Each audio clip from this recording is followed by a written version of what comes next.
Good day learners, lalong-lalo na sa mga grade 1, sa mga teachers at mga magulang na nanonood. Welcome sa Artist School Online Tutorial. Ako po muli si Teacher Rafi, ang inyong cool na art tutor.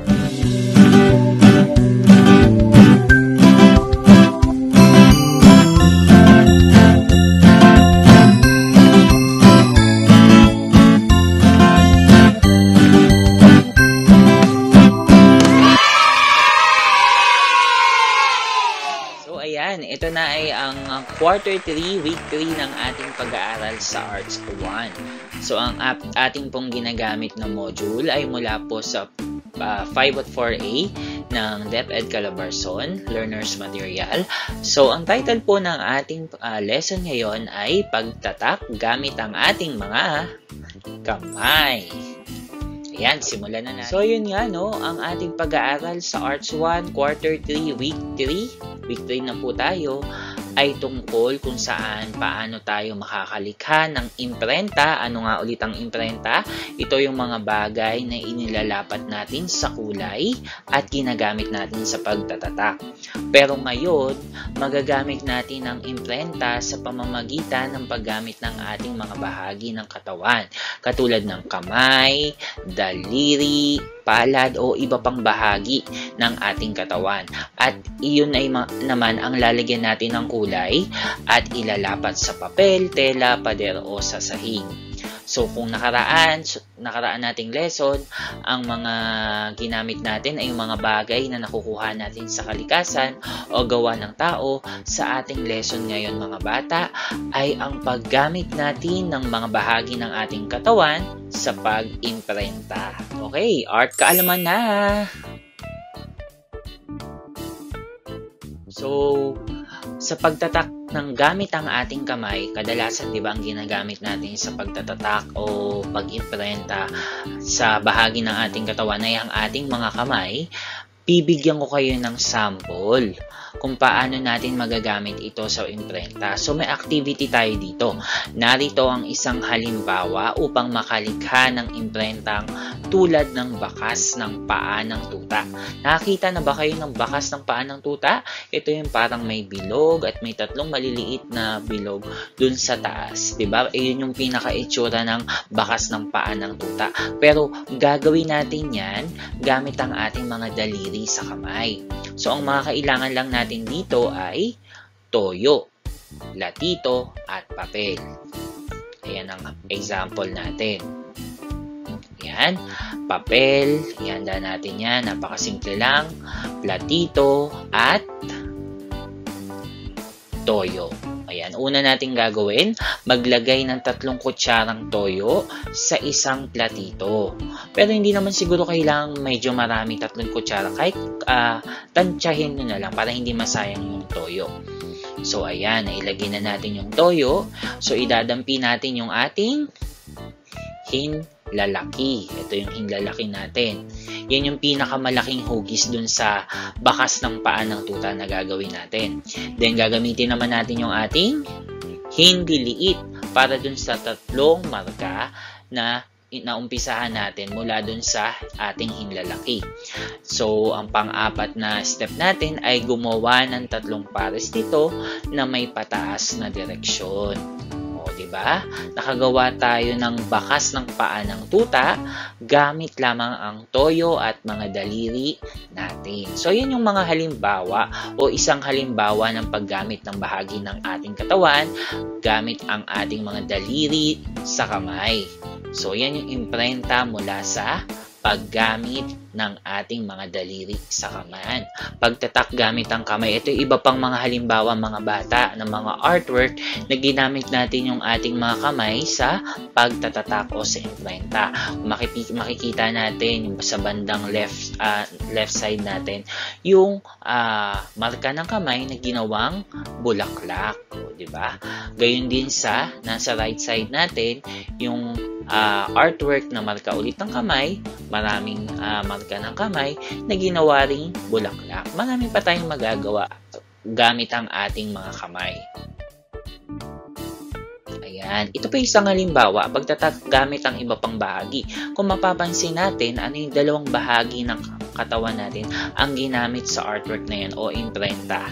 Okay, una dyan yung kamay. Ayan yung mga kamay. At yung paa. So, yung pinakakamay, ang ginawa natin dyan, ay siya naman yung pinakabulaklak.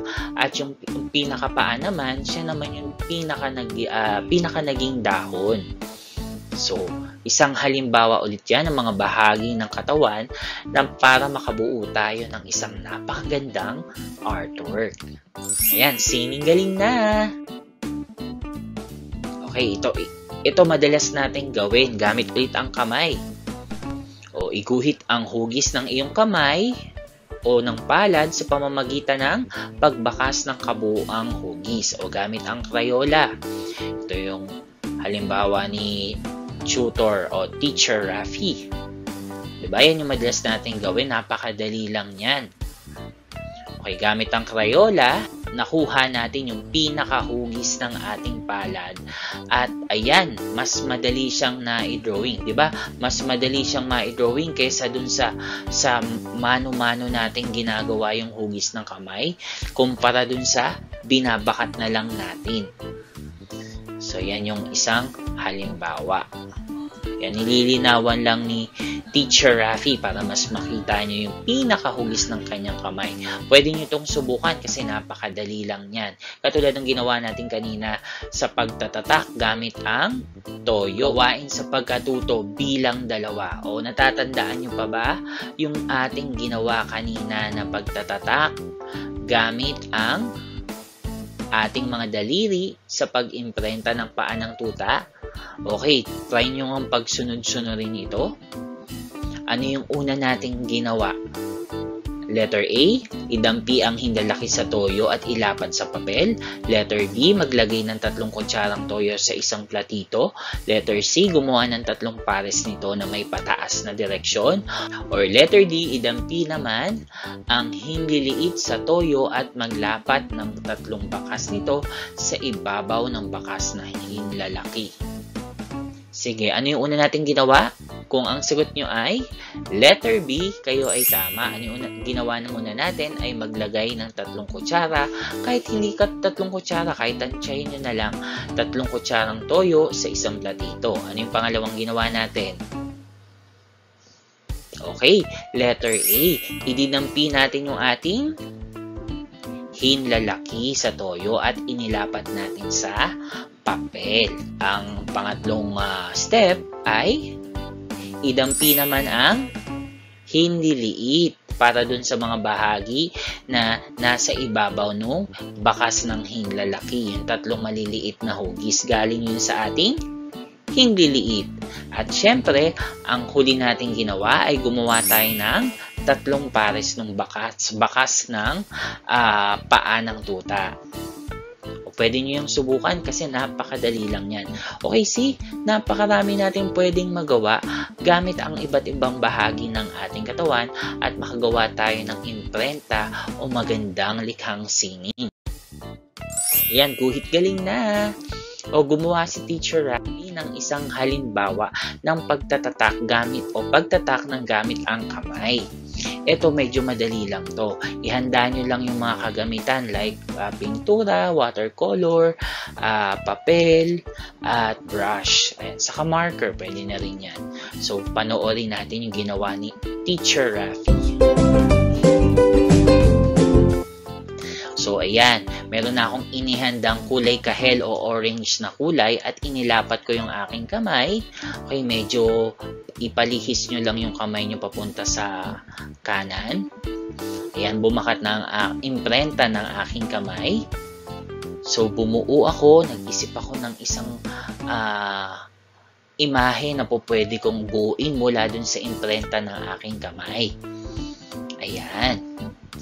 So, ang aking nabuo ay isang uri ng ibon. Yan, gamit ang marker o tatandaan, bago kayo gumamit ng marker, make sure na medyo tuyo na yung ating pintura para hindi humawa o hindi kumalat o masira yung papel. Ayan na yung kanyang pakpak. Naglagay na tayo ng mga detalye sa mata, sa katawan. Ayan. So kung titingnan natin, ito ay isang uri ng ibon. Pwede nating sabihin siya ay isang flamingo. Familiar ba kayo sa flamingo? O pwede din natin sabihin isang uri ng ibon na tinatawag nating bibig. Ayan. So see, nakabuo tayo ng isang magandang artwork gamit lamang ang ating mga kamay at syempre ang ating imahinasyon. Marami pa kayong magagawa dyan mga bata. Yan, tatandaan natin. Ang bawat bagay ay may iba't ibang laki, lapad, hugis, anyo o imprenta. May mga bagay na may likas na ukit o kurba sa ilang bahagi nito na maaaring mapanatili sa pagkakayari. Mas mapapadali ang pagkopya ng itsura ng isang bagay gamit ang imprenta. Tama nga naman, mas mapapadali yung pagdodrawing natin o pagguhit natin kung iisipin lamang natin yung paraan ng pag-iimprenta. Kasi sa imprenta, kinagaya lang natin o kinukuha lang natin yung laki, lapad, hugis, anyo ng isang bagay. Ayan, muli ako si Teacher Rafi na nagpapaalala na ang galing natin sa sining ay ating pagyamanin. Talento mo ay biyaya. Ibahagi nyo ito sa inyong kapwa. Ayan, kung bago lang kayo sa aking channel, please like, share, and subscribe at huwag kalilimutang i-click ang notification bell para updated kayo sa mga cool na art videos. Kung gusto nyo pang balikan ang iba pang mga videos, maraming inihanda si Teacher Rafi na inyong mapapanood at ma-enjoy nyo sigurado. Maraming salamat sa panonood. Paalam!